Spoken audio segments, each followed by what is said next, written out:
Rouse Avenue court ने दिल्ली की मंत्री आतिशी को मानहानि मामले में समन जारी किया है। दिल्ली भाजपा के मीडिया प्रमुख प्रवीण शंकर कपूर ने आतिशी और मुख्यमंत्री केजरीवाल के खिलाफ मानहानि याचिका दायर की थी। कोर्ट ने आतिशी को 29 जून को तलब किया है। गौरतलब है कि आतिशी और अरविंद केजरीवाल द्वारा भाजपा पर आम आदमी पार्टी के विधायकों को पैसे देकर तोड़ने का आरोप लगाया था, जिसके खिलाफ प्रवीण शंकर कपूर ने मानहानि की याचिका दाखिल की थी। आप नेता आतिशी को आज कोर्ट से समन मिलने के बाद नई दिल्ली की लोकसभा सीट से बीजेपी उम्मीदवार बांसुरी स्वराज ने कहा कि भाजपा पर बिना किसी तथ्य के आरोप लगाने के बाद आप नेता को अब 29 जून को जवाब देना होगा। आम आदमी पार्टी की पुरानी आदत रही है shoot and scoot.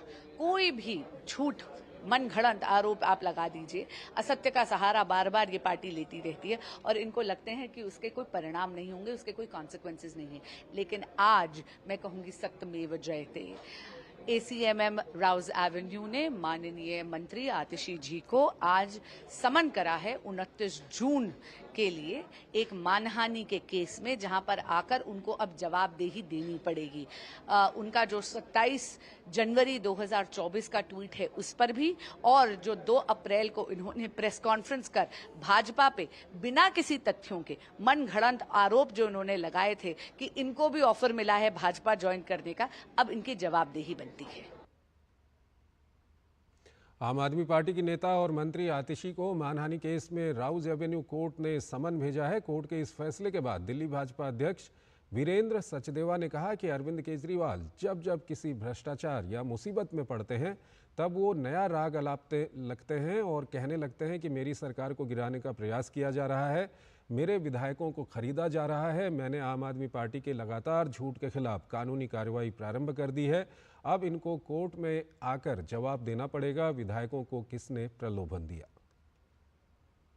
Arvind Kejriwal जब जब किसी भ्रष्टाचार में फंसते हैं या जब जब किसी मुसीबत का सामना आता है तो सिर्फ एक ही गाना गाते हैं कि मेरी सरकार को गिराने की कोशिश की जा रही है, मेरे विधायकों को खरीदा जा रहा है। और गत अप्रैल में भी उन्होंने इसी तरह का सोशल मीडिया पे आरोप लगाया था और उनकी मंत्री आतिशी मारलेना ने तो प्रेस कॉन्फ्रेंस करके कहा था कि मुझे भी ये ऑफर आई है। हमने उसी दिन उनको एक नोटिस भेजा था, मानहानि का नोटिस, और कहा था कि समयबद्ध तरीके से माफ़ी मांगिए, अन्यथा हम कानूनी कार्रवाई करेंगे। लेकिन उन्होंने इसके लिए माफ़ी नहीं मांगी और आज जब हमने कानूनी कार्रवाई शुरू कर दी है, मुझे खुशी इस बात की है कि माननीय न्यायालय ने संज्ञान लेते हुए इन दोनों को कानूनी नोटिस जारी किया है।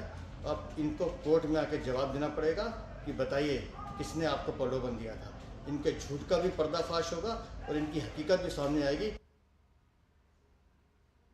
उत्तर प्रदेश के मुख्यमंत्री योगी आदित्यनाथ ने कहा, आरजेडी और कांग्रेस की सरकार